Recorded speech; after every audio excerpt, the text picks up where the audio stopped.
Hi, I'm Carl Rodrigues, and I'm involved with partnerships at Streamr. Streamr, where we like to discuss doing data differently. And what I mean by that is one of the components is we have a real-time data marketplace, so we're stimulating a real-time data economy. But we're also, as we're moving more into a sort of age of IoT and devices gathering data and speaking about their status or kind of having a conversation, there's just a new way that we're kind of reconfiguring the relationships between individuals and machines and also companies. And I think I'll come on to later on how we're kind of rebalancing, I think, the ways that companies and individuals behave in a commercial sense these days.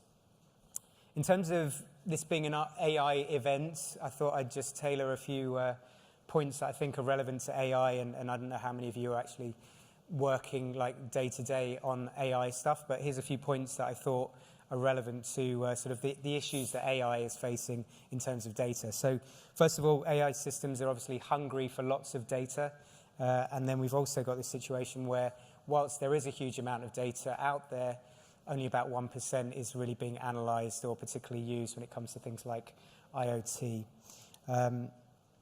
We've also got all these various different sort of data infrastructures that are being built. So other people are creating other data marketplaces.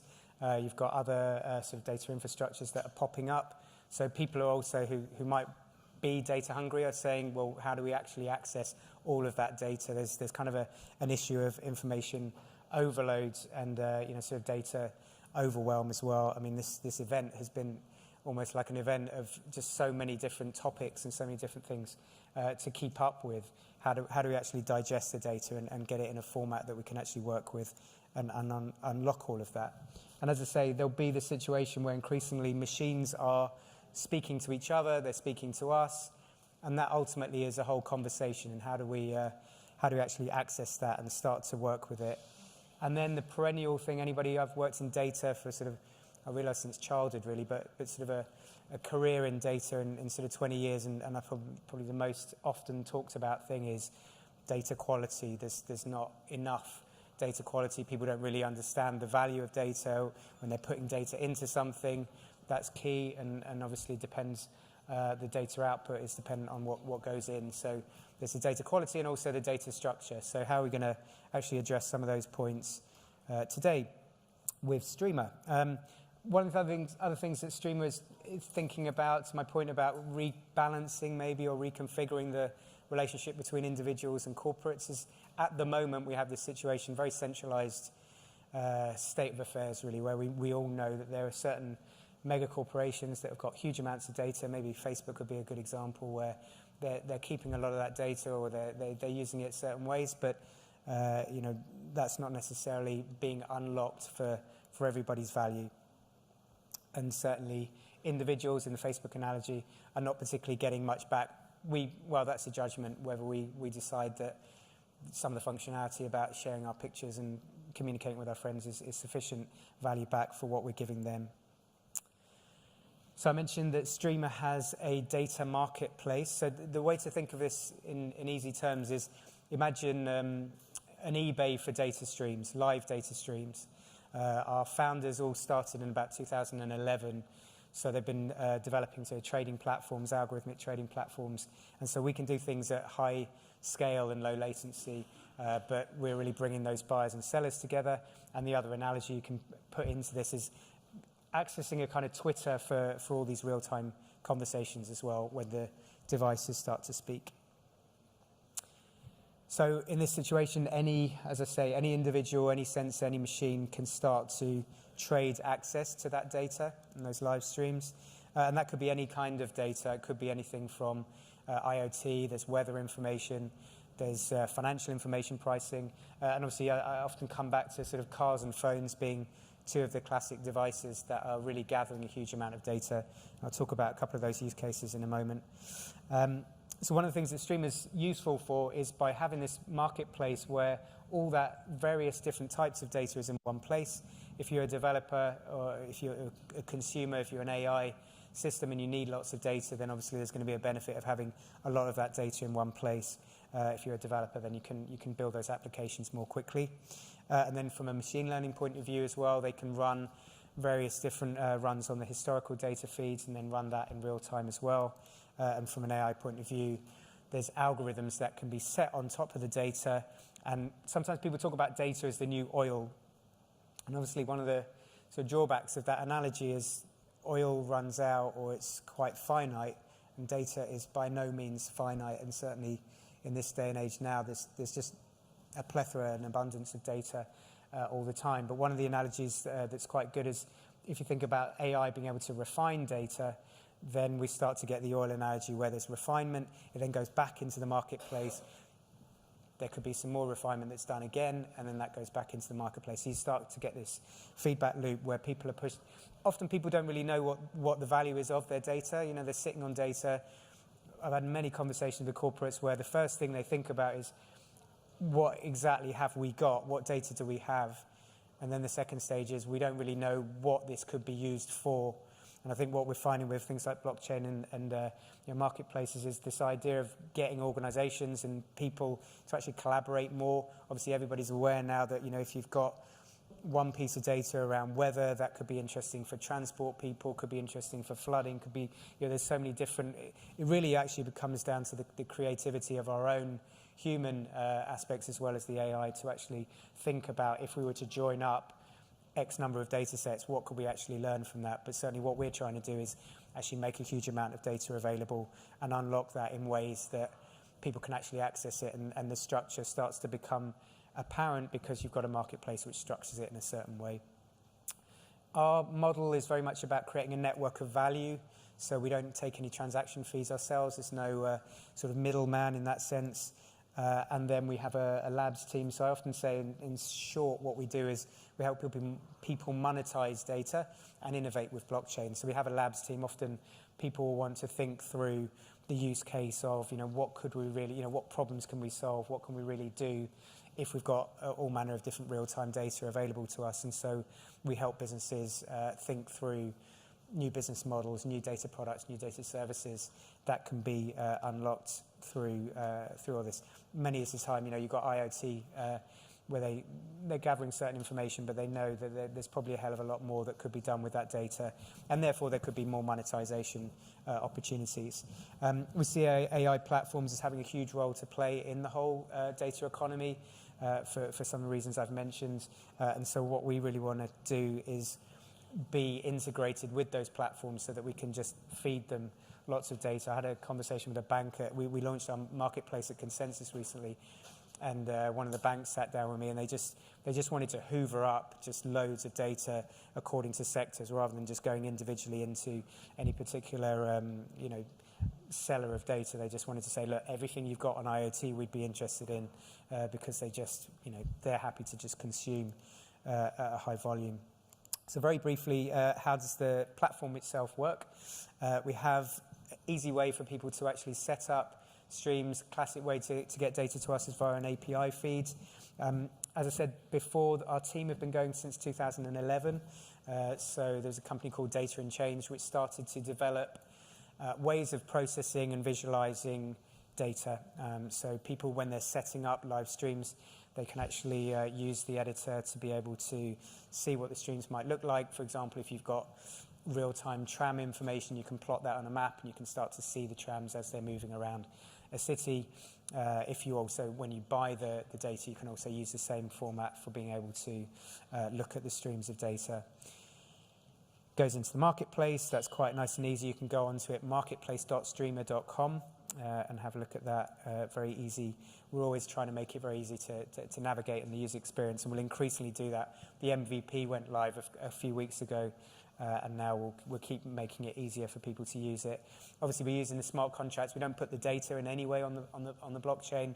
As I said earlier, we're doing this at obviously high scale and low latency. So really, we're using the blockchain for the ability for people to do those transactions, and then we have a token called Datacoin, which enables people to actually buy and sell.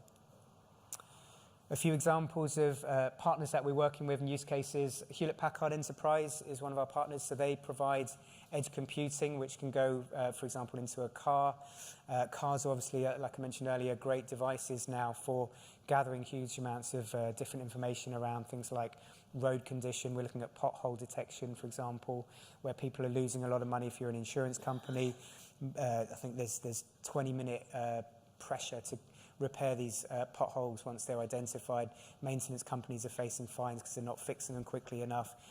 Cars are getting damaged because they're driving over the potholes, and that doesn't even include the cyclists who are obviously at physical risk as much as anything else. So whilst the highways agencies have these cars that are already supposed to be detecting these potholes, that's pretty much what they're there to do, ISUs.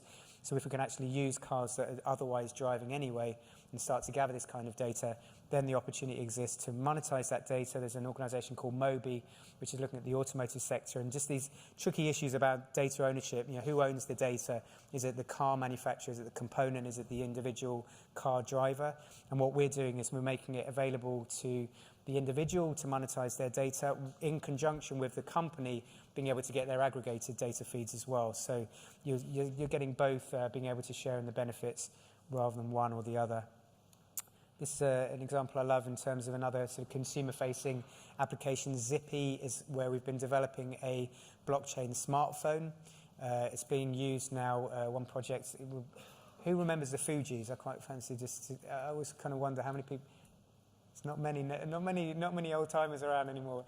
The Fujis were a band. You can look them up in the 90s or whatever. But anyway, the founder of the Fujis, he's set up a venture called Blackcher, which is for the sort of black community to share different types of data. They're using the phone. They don't really know that there's blockchain particularly on powering all the different interactions. So they're using normal apps. They're being able to share information about urban development, jobs, health.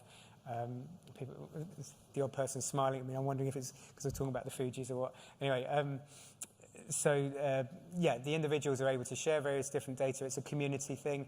They're monetizing that data, but obviously there's also a kind of shared way that the company is benefiting from that. So again, it's more sort of blockchain at the operating level, bringing this sort of functionality together. Working with Nokia, they have a base station which goes into rural and developing communities where they don't have a mobile network.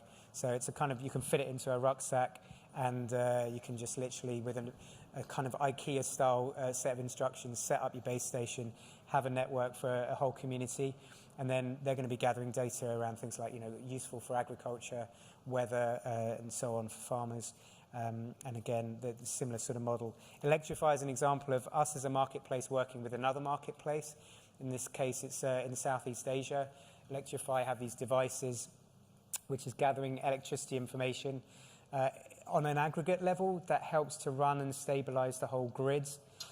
So it's useful from that perspective. But again, they can also be trading their data and doing that on an individual level. So it's really this thing about individual empowerment and getting the whole balance changed up, and we like to say we make your streams come true. So hopefully, I got a shocking look there from someone. We make your streams come true, and hopefully we will as time progresses. I'd be very happy to answer any questions if you have any.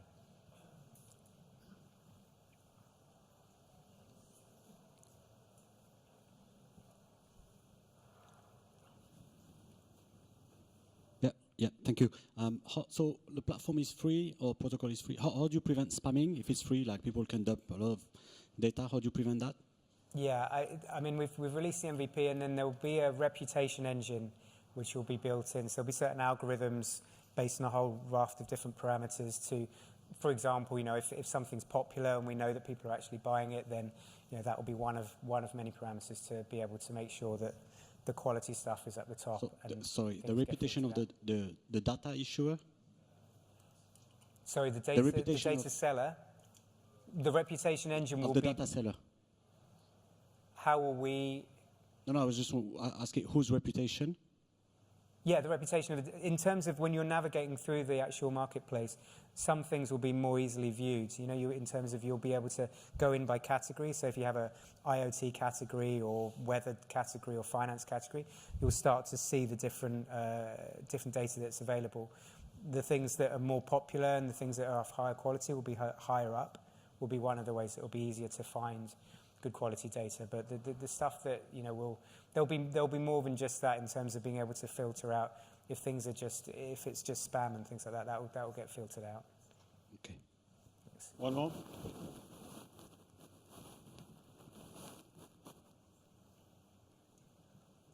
Hi. I like what you were saying about if I'm the driver of the car and it's my car that's capturing the data about the road, then I get to sell that data on that. Yeah. I feel that should be mine, right?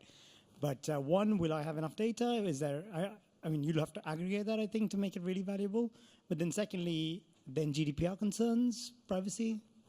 GDPR. Yeah, Have you talked through all that? Yeah, you're right. I mean, all these things are having to be thrashed out. Like I said with the Moby, it's about who owns what. And, you know, I used to work with the Open Data Institute, and they have a theory that, in a way, you know, sometimes when you think about data ownership in your Facebook profile, you know, we all have our friends. So if we're sharing our data, to what extent are we also sharing our friends' data, or is that in some way, you know, incorporated with ours? So yeah, you're right. I mean, obviously these things have to be dealt with delicately, but I think, you know, the big theoretical point is that actually we have been unempowered when it comes to our own data. So let's start to actually, you know, within the right kind of frameworks of GDPR and so on. I mean, again, with GDPR, when I was working at Open Data Institute, we were working with Dunnhumby, for example, looking at the innovation opportunity around GDPR. Obviously, a lot of companies are really very scared about fines. They're massive fines. So they're wanting to be compliant. But actually, people like, you know, the retailers are understanding, goodness me, you know, if we can create new digital services once, because data portability and data sharing is the whole principle behind GDPR. So once the data can be shared with, you know, your other, you know, providers, whether that's your retailer or whatever, these things are going to come, but it's going to take a bit of time. I was talking to someone earlier on from an insurance company, and they've done all their bit, but now they're reviewing what they've done, and they're reviewing what the meaning is. And obviously, we need to be guided by the powers that be. And here's my equivalent power that be. We're done. Thank you so much. Thank you. Thank you. Yeah, I'll be around later. Thank you. Frank Oliver, thank you.